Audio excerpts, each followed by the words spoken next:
After confirming his plan, Zhou Mingrui immediately felt he had a mental crutch. His fear and unease were all swept away into a corner of his mind. Only then did he have the mood to carefully study Klein's memory fragments. Zhou Mingrui habitually stood up before turning off the pipe's valve. He watched the wall lamp gradually dim until its flame extinguished before sitting back down. As he subconsciously fiddled with the revolver's brass cylinder, he pressed the side of his head. He slowly recalled his memories in the crimson-dyed darkness as though he was the most attentive viewer in a movie theater. Perhaps as a result of having a bullet pass through his head, Klein's memories were like shattered glass. Not only were the memories not contiguous, there were many spots which were clearly missing. For example, memories pertaining to how the exquisite revolver appeared in his possession, whether he had committed suicide or was killed, as well as the meaning of the words "everyone will die," including me on the notebook, or whether he had participated in anything odd 2 days before the incident. Not only had these particular memories become fragmented, there were also missing pieces. It was the same even for knowledge he ought to know. In light of the present situation, Zhou Mingrui believed that if Klein were to return to university, it was unlikely he could graduate. This was despite him having left campus just days ago without relaxing one bit. He needs to participate in the Tianjin University's History Department interview 2 days later. The university graduates of Lone Kingdom do not have the tradition of staying at their alma mater. His mentor had given him a recommendation letter for Tianjin University and Backlund University. Through the window, Zhou Mingrui silently observed the red moon setting in the west. The gradual sinking of the moon continued until faint light glowed from the east, dyeing the horizon golden. At that moment, there was a commotion inside the apartment. Soon, the sound of footsteps approached his door. "Melissa is awake. She's really as punctual as always." Zhou Mingrui smiled. Due to Klein's memories, seeing Melissa made him feel as though she was really his younger sister. "However, I do not have a younger sister." He immediately contradicted himself. Melissa was different from Benson and Klein. Her rudimentary education was not completed at the Sunday school classes offered by the Church of the Evernight Goddess. When she reached schooling age, the Lone Kingdom had enacted the Basic Education Law. A primary and secondary education committee was established and was specially provided with funding, increasing the kingdom's investment into education. In less than 3 years, under the premise that numerous church schools would be incorporated. Many public primary schools were established to strictly maintain the principle of religious neutrality. This was to prevent education from involving itself in the conflicts between the Lord of Storms, Evernight Goddess, and the God of Steam and Machinery. Compared to Sunday school that only cost a copper penny a week, a public primary school's cost of 3 pence a week appeared rather expensive. However, the former only provided education every Sunday, whereas the latter provided 6 days of classes a week. In conclusion, the price was so low that it was almost free. Melissa was different from most girls. From a young age, she enjoyed things like gears, springs, and bearings. Her ambition was to be a steam mechanic. Having suffered from a lack of culture, Benson, who knew the importance of education, supported his sister's dreams just like how he supported Klein's university education. After all, Tianjin Technical School was only considered secondary education. There was no need for her to attend language school or a public school for more knowledge. In July last year, 15-year-old Melissa passed her entrance examinations and fulfilled her dreams of becoming a student at the Tianjin Technical School's Steam and Machinery Department. As such, her weekly school fees raised to 9 pence. Meanwhile, Benson's company was affected by the situation in the southern continent. There was a drastic drop both in profit and business transactions. More than a third of the employees were retrenched. In order to keep his job and maintain their livelihood, Benson could only accept more arduous tasks. He had to work overtime more frequently or head to places with harsh environments. That was what he was occupied with the past few days. It was not that Klein did not think of helping share his elder brother's burden, but being born a commoner and having been admitted into an average language school, he felt a strong sense of inadequacy when he enrolled into university. For example, as the origin of all languages in the northern continent, The ancient language of Fasak was something all the children of nobles and of the wealthy class would learn from a young age. In contrast, he only made first contact with it in university. He faced many similar aspects during his schooling career. Klein nearly gave his all and often stayed up late into the night and woke up early before barely managing to catch up to the others, eventually allowing him to graduate with average results. Memories regarding his elder brother and younger sister remained active in Zhou Mingrui's mind until he turned the doorknob open. Only then did he jolt awake and remember that he held a revolver in his hand. This was a semi-regulated item. It will scare children. Also, there's still the wound on my head. With Melissa arriving at any moment, Zhou Mingrui pressed onto his temple and hurriedly pulled open a desk drawer and threw the revolver in before slamming it close. What happened? Melissa looked over curiously when she heard the commotion. She was still in the prime of her youth, even though she did not have much nutritious food to eat. Making her face thin and slightly pale, her skin remained lustrous as it exuded the vibes of a young girl. When Zhou Mingrui saw his sister's brown eyes look over, he forcibly composed himself and picked up an item beside his hand before calmly closing the drawer to conceal the existence of the revolver. He placed his other hand on his temple, the texture confirming that his wound had already healed. He took out a silver vine leaf pocket watch and pressed the top gently, causing its cover to flip open. It was a picture of the sibling's father. It was the most valuable item the Royal Army sergeant left behind. But being a second-hand item, it would often malfunction from time to time in recent years, even though he had gotten a watchsmith to fix it. It had embarrassed Benson, who enjoyed bringing it with him to elevate his status many a time, so it was thrown away back at home in the end. It had to be said that perhaps Melissa did have talent in machinery. After grasping the principles behind the watch, she borrowed the tools from her technical school to fiddle with the pocket watch. Recently, she even claimed to have fixed it. Zhou Mingrui looked at the watch's open cover and saw that the second hand was not moving. Subconsciously, he twisted the top dial to wind the pocket watch. However, despite winding it a few times, he did not hear the sound of taut springs. The second hand remained motionless. It looks like it's broken again. He looked at his sister while trying to find a topic of conversation. Melissa shot him an expressionless glance and briskly walked over to take the pocket watch away. She stood in her spot and pulled up the button sitting atop the pocket watch. With a few simple turns, the tick-tocking of the second hand sounded. Isn't pulling the button up usually meant to adjust the time? Zhou Mingrui's expression immediately turned blank. At that moment, a bell chimed from a faraway cathedral. It chimed 6 times, sounding distant and ethereal. Melissa tilted her head to listen to it and pulled the button up once again. Following that, she turned it to synchronize the time. "It's okay now," she said simply without emotion. She then pressed the top button back and handed the pocket watch back to Zhou Mingrui. Zhou Mingrui returned a smile politely in embarrassment. Melissa gave her elder brother a piercing stare before turning to walk to the cupboard. She took her toiletries and towel before opening the door to leave. She headed for the public bathroom. Why did her expression have a look of disparagement and resignation? Is it a look of love and concern for a retarded brother? Zhou Mingrui lowered his head and chuckled. He closed the pocket watch's cover with a click before opening it again. He repeated this action as his idle thoughts focused on a question. Klein committed suicide without a silencer. Well, I'll consider it a suicide for now.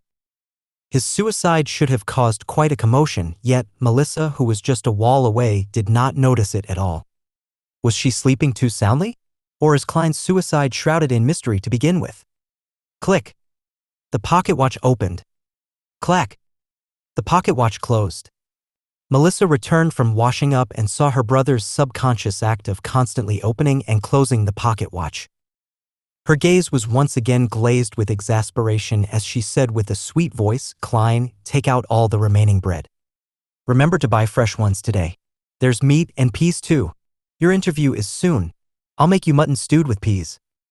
As she spoke, she moved a stove out from a corner.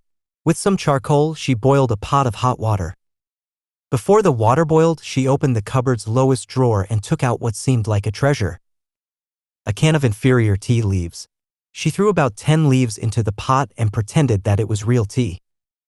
Melissa poured 2 big cups of tea as she shared 2 pieces of rye bread with Zhou Mingrui over tea. There is no sawdust or excessive gluten mixed in, but it is unappetizing. Zhou Mingrui still felt weak and was starving. He forced himself to swallow the bread with the tea while complaining inwardly. Melissa finished eating a few minutes later. After she adjusted her black hair that reached down to her vest, she looked at Zhou Mingrui and said, "Remember to buy fresh bread. All we need is 8 pounds. The weather is hot, so the bread will easily spoil. Also, buy the mutton and peas. Remember to buy them." Indeed, she was showing concern for her dull brother. She even had to repeat to emphasize it another time. Zhou Mingrui nodded with a smile. All right. Regarding the Lone Kingdom's pound, Zhou Mingrui matched Klein's muscle memory with his. He believed it was close to half a kilogram of what he was accustomed to. Melissa did not say anything further. She stood up and tidied the area. After packing away the last bit of bread for lunch, she put on a tattered veil cap that their mother left behind, picked up a self-sewn bag used to carry her books and stationery, and prepared to leave. It was not Sunday, so she had an entire day of classes to attend. Walking from their apartment to Tianjin Technical School took about 50 minutes. There were public horse carriages that cost a penny a kilometer with a limit of 4 pence in the city and 6 pence in the city outskirts. In order to save money, Melissa would leave ahead of time and walk to school. Moments after she opened the main door, she paused in her footsteps and turned her body halfway, saying, "Klein, don't buy too much mutton or peas. Benson might come back on Sunday. Oh, and remember we only need 8 pounds of bread." "All right, sure thing," answered Zhou Mingrui exasperatedly. Simultaneously, he repeated the word Sunday a few times in his head. In the northern continent, a year was similarly split into 12 months. Every year, there was 365 or 366 days. A week was similarly split into 7 days. The splitting of months was a result of astronomical observations. It made Zhou Mingrui suspect whether he was in a parallel world. As for the splitting of days, it was a result of religion. This was because northern continent had 7 orthodox gods: the eternal blazing sun, the Lord of Storms, the god of knowledge and wisdom, the Evernight goddess, Mother Earth, the god of war, and the god of steam and machinery. Watching his sister close the door and leave, Zhou Mingrui suddenly sighed. Soon, his thoughts focused onto the luck enhancement ritual. "Sorry, I really wish to return home." Returning to his chair again, he heard the faraway cathedral's bells chime again. It continued 7 times before Zhou Mingrui slowly stood up. He went up front to the cupboard and took out his clothes. A black vest with a matching suit. Trousers that clung tightly to his legs. A half-top hat, and his faint scholarly air made Zhou Mingrui feel like he was watching an English drama set in the Victorian era. He suddenly muttered softly as he shook his head with a wry smile, "I'm not going for an interview. All I'm doing is buying some ingredients to prepare for my luck enhancement ritual." Klein was so concerned about his impending interview that it became instinct. When he was not focused enough, he habitually wore his only decent set of clothing. After taking a breath, Zhou Mingrui took off his suit and vest, switching to a brownish-yellow coat. He also changed to a felt hat with a rounded edge of the same color. With his outfit done, he walked to the side of the bed and lifted a square cushion. He reached his hand into an inconspicuous hole beneath and rummaged around before finding an intermediate layer. When he retracted his right hand, there was a roll of notes in his palm. There were about 8 notes with faded dark green colors. These were all the savings Benson had at the moment. It even included the living expenses for the next 3 days. 2 of them were 5 solely notes and the remaining were 1 solely notes. In the Lone Kingdom's currency system, solely was ranked second. It originated from ancient silver coins. 1 solely was equivalent to 12 copper pence. They had denominations of 1 and 5 solely. At the top of the currency system was the gold pound. They were also paper-based but were guaranteed by gold and pegged directly. A gold pound was equivalent to 20 solely. They had denominations of 1, 5, and 10 gold pounds. Zhou Mingrui spread a note and caught a whiff of the faint unique ink. This was the smell of money. Perhaps a result of Klein's memory fragments or his constant desire for money. Zhou Mingrui felt like he had instantly fallen in love with these notes. Look, their designs are so beautiful. It makes the stern and old-fashioned George III and his two mustaches appear especially adorable. Look, the watermark that can be seen when the note is placed against sunlight is so alluring. The exquisite design for the anti-counterfeit label makes it completely different from those fake fancy schlocks. Zhou Mingrui admired it for nearly a minute before pulling out 2 1-soli notes. He then rolled up the remaining notes and stuffed them back into the cushion's concealed layer. After arranging and flattening the cloth around the hole, Zhou Mingrui folded the 2 notes he had taken out neatly and placed them into the left pocket of his brownish-yellow jacket. He separated the notes from the few pence he had in his trouser pocket. With all of this done, he placed a key into his right pocket and brought a dark brownish paper bag along with him and quickly walked toward the door. His shuffling footsteps slowed down from a brisk pace until it eventually stopped. Zhou Mingrui stood by the door and was unsure when he had already begun to frown. Klein's suicide was fraught with peculiarities. Would he encounter any accidents if he were to leave just like that? After some deep thought, Zhou Mingrui returned to his desk and pulled open the drawer. He then took out the shimmering brass revolver. This was the only defensive weapon he could think of, and it was the only weapon with sufficient power. Although he had never practicing shooting, just pulling such a revolver out would definitely daunt anyone. He caressed the revolver's cold metal before stuffing his revolver into the pocket where his notes were. He clasped the money in his palm as his fingers pressed onto the gun's handle. It was perfectly concealed. Feeling secure, he who knew a little of everything suddenly had a worry. Would I end up misfiring? Being deluged with such a thought, Zhou Mingrui quickly thought of a solution. He drew the revolver and released the cylinder. He then aligned the empty chamber, which was a result of the suicide, along the gun's hammer before closing it. This way, even if there was a misfire, he would discharge an empty round. After stuffing his revolver back into his pocket, Zhou Mingrui kept his left hand in there. He pressed down on his hat with his right hand and pulled open the door before leaving. The corridor during the day remained dim as limited sunlight shone in from the window situated at the end of the corridor. Zhou Mingrui quickly went down the stairs and left the apartment before taking in the brilliance and warmth of the sun. Although it was almost July, it was still considered the middle of summer. However, Tianjin was situated north of the Lone Kingdom, so it had unique climate characteristics. The highest annual temperature was not even 30 degrees Celsius on Earth, with even cooler mornings. However, the streets were awash with filthy water and strewn junk. From Klein's memories, this was not a rare sight in low-income communities, even if there were sewers. After all, there were just too many people, and people needed to survive. Come and try our delicious roasted fish. Hot and fresh oyster soup. Drink a bowl in the morning and feel invigorated all day. Fresh fish from the port for just 5 pence apiece.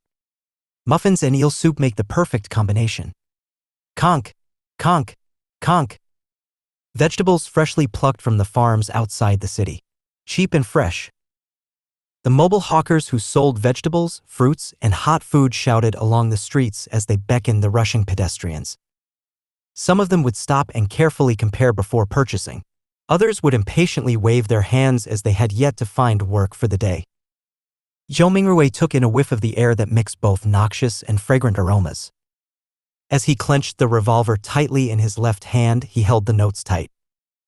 He pressed down on his hat with his right hand while passing through the busy street, slouching a little. There was bound to be thieves in populated areas. Furthermore, this street had no lack of poor citizens who were working part-time after losing their previous jobs. There were also starving children that were exploited by adults to do their bidding. He proceeded forward until he reached a point where the crowdedness around him restored to normal. He straightened his back and raised his head to look down the street. There was a vagrant accordionist busking. The melody was sometimes pleasant, sometimes fervent. Beside him were several children in ragged clothes with sallow complexions due to malnutrition. They listened to the music and moved to the beat, dancing self-made choreographies. Their faces were filled with joy as though they were a prince or an angel. A deadpan woman passed by, her skirt was dirty and her skin was dull. Her gaze appeared dull and sluggish. Only when she looked at the bunch of children did a faint glow flash. It was as though she had seen herself from 3 decades ago. Zhou Mingrui overtook her and turned into another street before stopping at Smyron Bakery. The owner of the bakery was a 70-plus-year-old granny named Wendy Smyron. Her hair was completely grayish-white and she always wore a genial smile. From the beginning of Klein's memories, she had been here selling bread and pastries. Oh, the Tianjin biscuits and lemon cakes she bakes are very delicious. Zhou Mingrui gulped a mouthful of saliva and smiled. Mrs. Smyron, 8 pounds of rye bread. Oh, dear Klein, where's Benson? Is he not back? Wendy asked smilingly. In a few more days, answered Zhou Mingrui vaguely. As Wendy took the rye bread, she sighed. He sure is a hard-working lad. He will have a good wife. Upon saying this, the corners of her lips curled up as she said playfully, all is good now. You have already graduated. You are a history graduate of our Koei University. Oh, you will soon be able to earn money. You should not be staying in the apartment you are currently living in. At the very least, you should have a bathroom you can call your own. Mrs. Smyron, you seem to be a young and energetic woman today. All Zhou Mingrui could do was respond with a dry smile.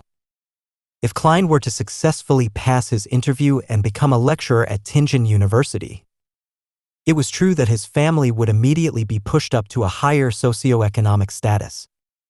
In his memory fragments, he had once fantasized about renting a bungalow in the suburbs. There would be 5 or 6 rooms, 2 bathrooms, a huge balcony upstairs, 2 rooms, a dining room, a living room, a kitchen, a bathroom, and an underground storage room on the first floor. This was not a wishful dream. Even a lecturer on probation at Tianjin University would have a weekly salary of 2 gold pounds.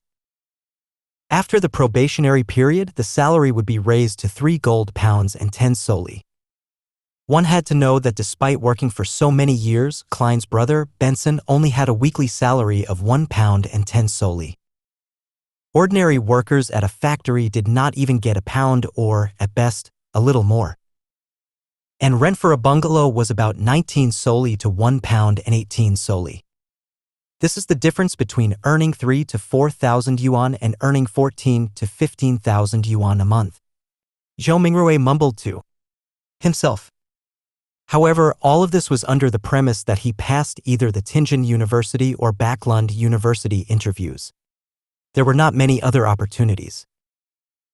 People without any connections were unable to get recommendations to become a public servant. And those who studied history were more limited in job opportunities.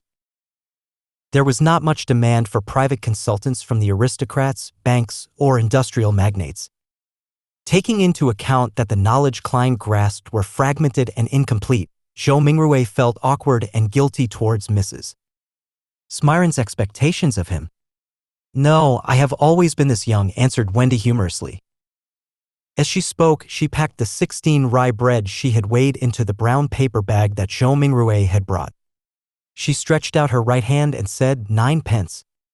Every rye bread weighed about half a pound as differences were inevitable. 9 pence? Wasn't it 11 pence 2 days ago? Zhou Mingrui asked subconsciously. It cost 15 pence the month before the previous month.